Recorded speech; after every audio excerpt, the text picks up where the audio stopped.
That's as far back as I can go. Okay. Usual links, they're all there for your convenience, and I'll share this out right after this, after I present. If you want to sponsor MicroPython, you know where to go now. We already know this because most of it's been done. Season of docs. So Nitty has been working. Damien and I have been meeting with her regularly. She's been chipping away at documentation. You'll now note that there's an RP2 quick ref. There never used to be an RP2 quick ref, so it's good to have that there. Mike Kaza, I wanted a quick shout out to you just on that note, because Mike, you submitted a whole bunch of RP2 boards, of which a couple I thought I was going to have to write boards for, so thank you for doing that. That was great. No worries. How many did you do in the end? It seemed like there was a bunch of them. Maybe 6. Yeah, cool. It's good. There's a bunch of these boards coming out too. It seems like every man and his dog's putting together an RP2 board. Other things Nitty is working on, she has open pull requests for the PIO module for the RP2. That wasn't part of the quick ref, and it's quite detailed. The STM32 module has never been described. That talks about how you can access registers and access some of the constants that get defined as part of the build process in STM32. That's underway. MP remote, make manifest. These are all, these are tools that we have that have previously not had documentation and now do. And urandom is going to have documentation soon. So all of those are well underway. We should see those merge back probably in the next couple of weeks, I would hope. It's been a little bit slower than we'd like, but there's a lot of detailed sort of information here that we're trying to convey to her without writing the docs for her. So that's been great.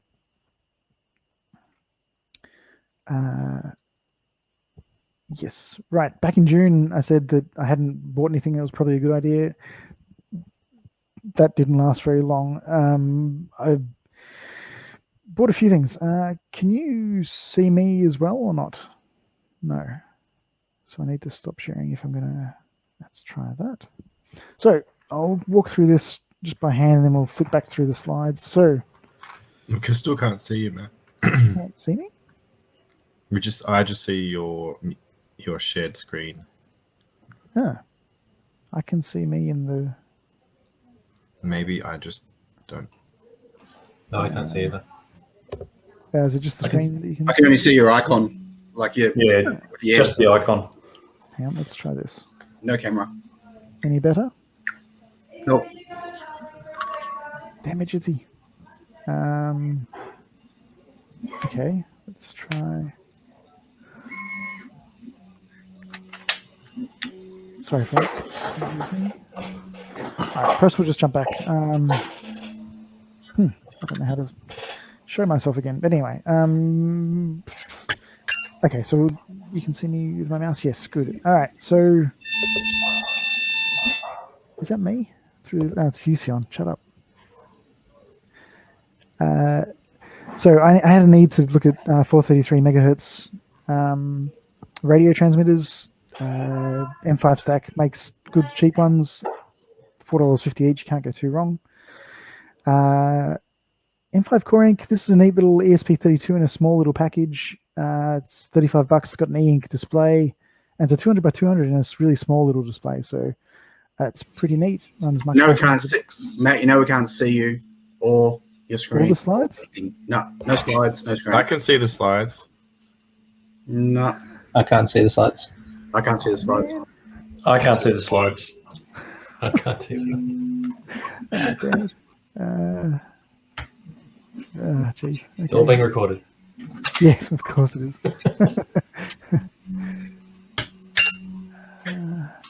Time to change browsers. Might have to. I might drop out and then get back in again. Still can't see anything useful? I can see, but maybe I'm different. I'm just seeing the flashing M, like for Matt not having anything shared. Yeah, I can see the slides, okay. And on top of your name, it says member has stopped the camera. Right, okay. Right, I'm going to try and refresh and see what happens. Sorry, folks. I'll be as quick as I can. Stop sharing and start sharing again, yeah. Oh, no, he's gone. No, he's still there.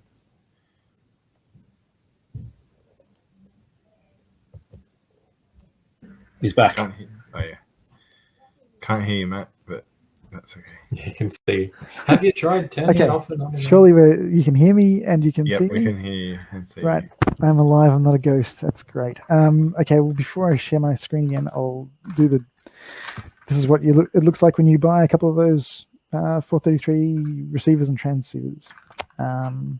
They're neat, easy to plug into devices because they have one of those 4-pin doohickeys. That's the M5 Core Inc. It's quite small. What can I put up to compare it to? None of these things. Oh, hang on. We have an iPhone. Well, that's an iPhone, and that's how big it is. Excuse my friend on the cover of it. E-Ink's fun to play with, and $35 is not a bad little package considering that also breaks out a whole bunch of pins on the back. It has a header on the top as well. So you can do quite a lot with this little guy. It's got a little toggle switch on the side, which you can flick up and flick down and push in. It's really cute. USB-C and one of those, what do they call those little dongly things? Grove. Grove, thank you. Yeah, it looks very cool. Very well made. Yeah, it's quite neat. Quite neat. Next up is the Bala, or the M5 Bala car, which is a mini self-balancing car. You can get this for $30 from M5. This is the second of the balancing devices they've put out.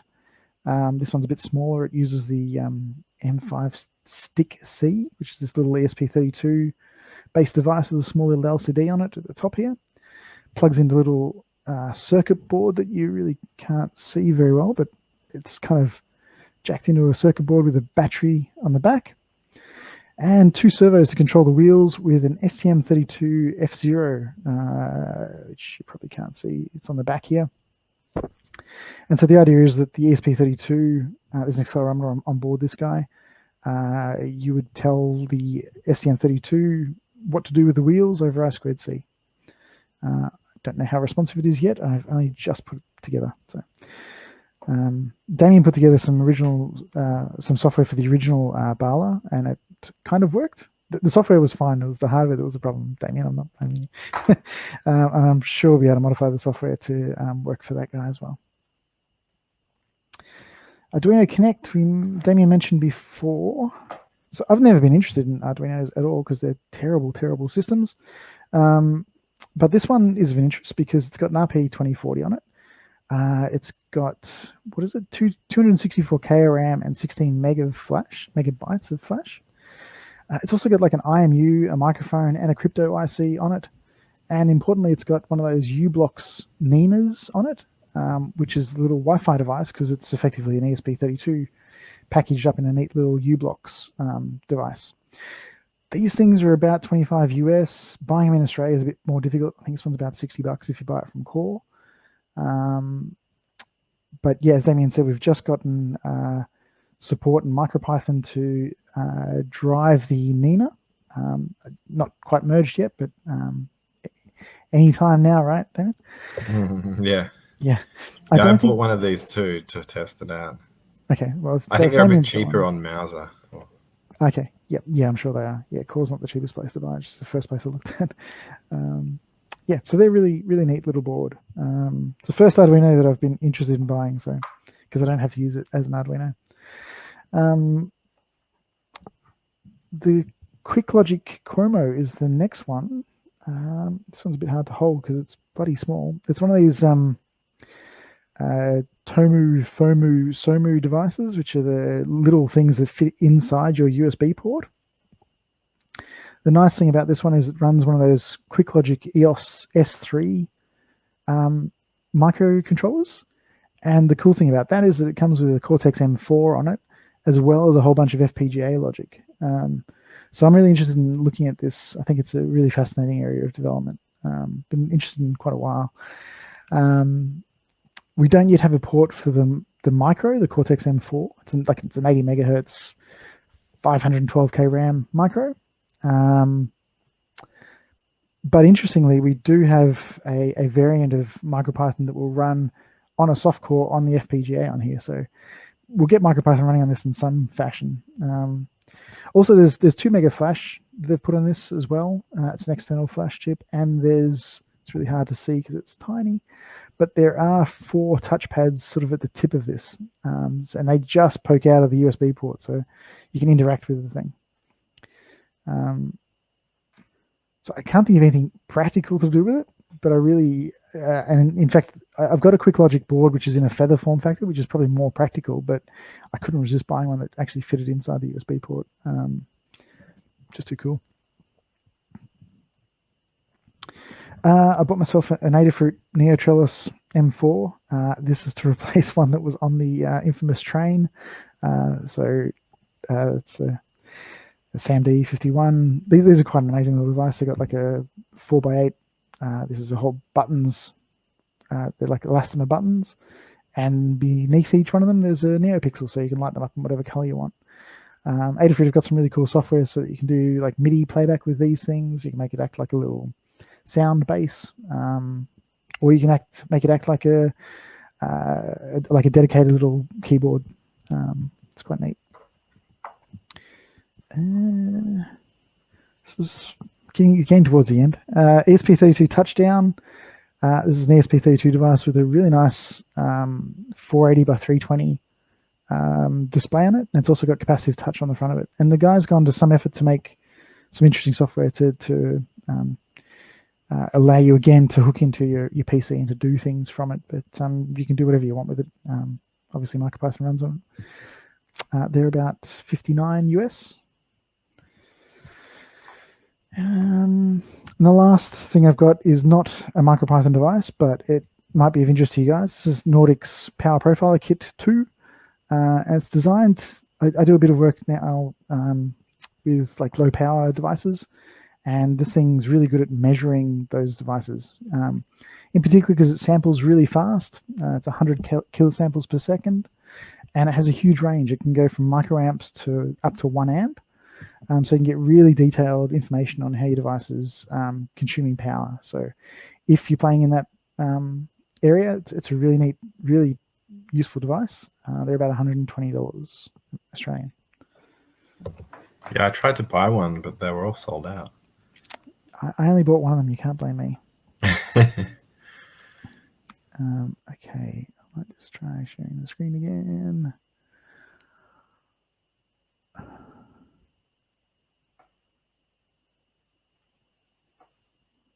Okay, let me know. Hopefully you can see that. No? Yes? Okay, sure. Sounds...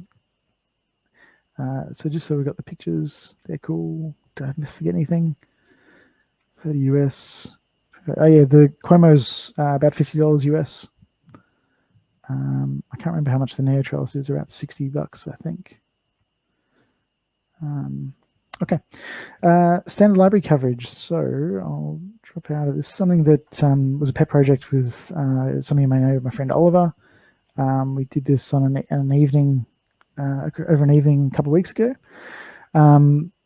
It's bugged me for a little while that we haven't really got a good picture on which libraries we've got support for in MicroPython and what we don't have any support for. So what we did is we've queried the CPython libraries. So we have an entry for every CPython library. And then we cross-referenced it with any library entries in MicroPython lib or in MicroPython. So, and let me so we've written a script to do that and then spit out a wiki, media wiki entry, which is what this is. This is hosted on the new MicroPython wiki, which you looked at a couple of months ago. And so we've got like a starting point where we can have a look at each of the libraries and find out if we've got support for it. Now, the next thing to do would be to start marking this up. So our script's kind of done the work now to get us to this point. Now I'm sort of needing your help to go through and have a look at like we need to decide what we want to do with this now. Like, I'd like to know which libraries are not good candidates for even trying to port to MicroPython because they use too much memory or whatever. I'd like to know which ones are really going to be simple, so we can mark them for beginners to try. I'd like to know of the ones that we've got support for that can be widely yeah, it can be. Some of them support things very well. Some of them are just stubs and placeholders, particularly in MicroPython lib. Although Jim got rid of most of the worst of that. But yeah, this is a Wikipedia page now. Sorry, a MicroPython wiki page. So yeah, I think we should take this and run with it. You'll see there's some good coverage and there's some not. Hopefully you can help me. Right. Also with Docker, I've been playing with, I'm just trying to look at somewhere here. So I managed to get a handle on the MicroPython entry on Docker. So we've now got MicroPython as a user in Docker. That was taken, but it was no one was using it anymore. So we've grabbed it, and I've started putting in a couple of build containers, and also the Unix build as well. So you can now spin up a MicroPython Unix prompt just by saying run MicroPython /Unix :1.16 or :1.15.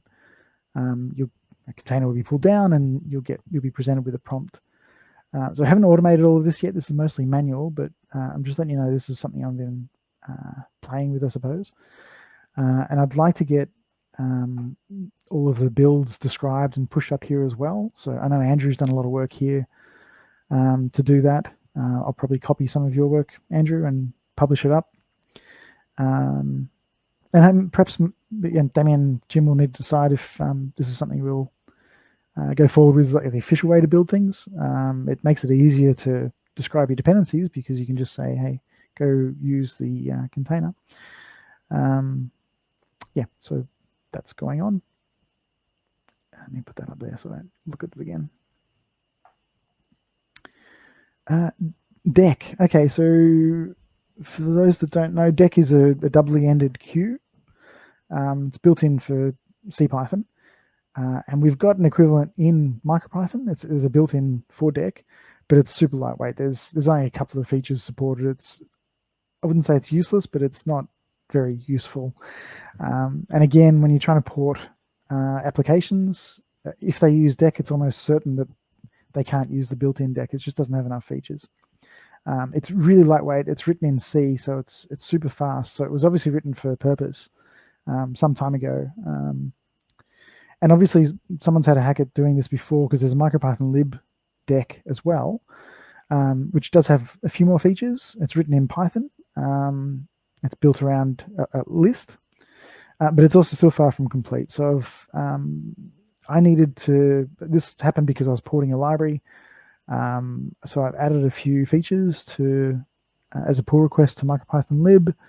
The main thing is that it now acts with, there's a maxlen property, which is now been added. And lets you make it work like a circular buffer, which was necessary for the library I was porting. But yeah, I'm going to try and spend a bit of time on this one.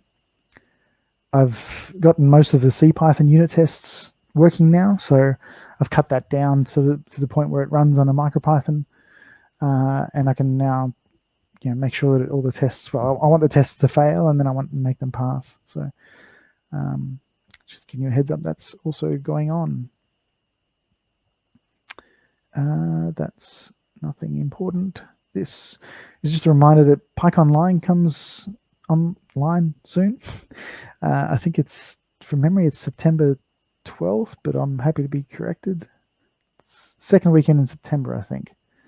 10th through the 12th. 10th through 12th? Thanks. Cool. The MicroPython podcast, just want to mention I did not win. Sorry. I'm still thinking about doing a MicroPython podcast, but time is a problem at the moment. And Progress was that library that I mentioned before that I'm trying to port. I'll probably give you more of information about that over time. But that is all the news that I've had time to write slides for. We can quickly walk through some of the other things I've got. This is a port for that Cuomo device that I mentioned before. It's been started, but it's not finished. I'm going to try and submit some stuff there. MiniPip is an effort by someone to be a replacement or a superset of MicroPyp. It works for MicroPython and CircuitPython, and it's designed to just go grab the libraries and store them somewhere. So it's a useful alternative for MicroPyp. I'd like to work with them to pull the best bits out of both MicroPyp and MiniPyp, and have one tool there. I think that would be nice. Seed released another board in the Xiao form factor. This one has an RP2040, kind of nice and cute. Thought that might be of interest to a lot of people. I didn't cover all the RP2040 boards because they're coming out fast and thick. Seed also released another of the RTL 8722 boards. This one's really interesting to me because it's got a micro on there that's a Cortex M33 from memory. It's a pretty powerful micro anyway. Yeah, Cortex M33. And the other cool thing about this is it supports 5 gigahertz Wi-Fi, and it's one of the few chips I've found that we could actually have a good 5 gig Wi-Fi chip. So that's quite neat. And it's a Realtek device. It should be pretty solid. I've got one of the earlier boards. I've got that board, but it's just big and unwieldy. So yeah, this one's available now. One of the guys I've mentioned in the past, Kevin Macklia, released really cool moving from Arduino to MicroPython YouTube. Go check it out. I'll have all these links somehow as well. Publish them somehow. Hackstrio article on combining an Atom Lite with one of those LoRaWAN units, and how to get messages across it. It's detailed enough that I think it's quite useful. I know there's a few people that like LoRaWAN here, so knock yourselves out. The EZ BB3 3-channel power supply. So this is a crazy open source, fully open source. I think the hardware as well as the software. And I haven't figured out, I haven't looked into this enough, but it's definitely got MicroPython scripting involved. So you can actually run MicroPython scripts on this thing. You can see here this guy's actually selecting a script to run, and there's a UI, and I have no idea what's going on here yet, but it looks really cool. Anything that has, custom open hardware and MicroPython, yeah, it's going to ring my bell. And if you do a search for Benchbox 3 and MicroPython, there are a bunch of links that I need to delve through and decipher. If you're into machine learning, this is a super article on getting TinyML and basically using gestures. So there's an accelerometer on this guy's project to be interpreted by TinyML and to do things via MicroPython. The cool thing about this article is it's really well written. Covers everything from how you train the artificial intelligence system, how to get a small enough system running on a microcontroller, how to use scikit-learn to analyze your results. It's a really good article. So if you're interested in AI through machine learning and microcontrollers, yeah, it's hard to beat. Right, so Lidex is an open source FPGA system. They've been doing a bit of work recently with, we can now build a cut down version of MicroPython with Lidex for any of the boards that support Lidex, which means that we can get like an FPGA, we can get a RISC softcore, and we can run MicroPython on it, and we can run that on a whole bunch of FPGAs now. So that was a really cool little bit of news. Sean Heimel, he's a freelance contractor, but he does a lot of work with DigiKey. He's been releasing videos about MicroPython, particularly on the RP2040. This one covered async IO and MicroPython. That was the last one he did. It was really cool. He's the guy, you might have seen him. He has like a bow tie. And of course, I'll only be able to pick his code now. I can see the preview. He's there. That guy. Anyway.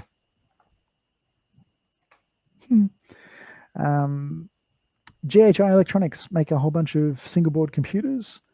And this company was interesting because they actually were making their own .NET version and selling it on their boards, custom version of .NET. And they decided to support MicroPython now. So they're moving forward with MicroPython as well as their .NET system on these micros. So I thought that was interesting. Coder Dojo does a whole bunch of interesting stuff for kids, like teaching them about robotics. And I didn't realize that they'd bought into so much of the MicroPython world, but they've got little robots that run MicroPython and tons of documentation on how to make a robot follow lines and do all this kinds of stuff. And they've got a few videos that are really cool as well. So I would encourage you to check that out. Watchy we covered ages ago. It's an open source ePaper watch, much like a modern sort of Pebble, ESP32 at its heart. Yeah, they've gone through a really big crowdfunding push. You can now get one of these. I can't remember how much they cost, but I'm sure someone can look it up for me. Yeah, it's a pretty neat looking little watch. And the last link I had was someone doing a Midi channel router, so driving Midi devices from a Raspberry Pi Pico. This one was particularly interesting because CircuitPython added Midi support a little while ago, and we don't have it in MicroPython yet, but this guy just added it as a Python library, so hooked into the PIO to do the MIDI heavy lifting, and yeah, I thought that was a really cool way to do it. Right, I think that's me.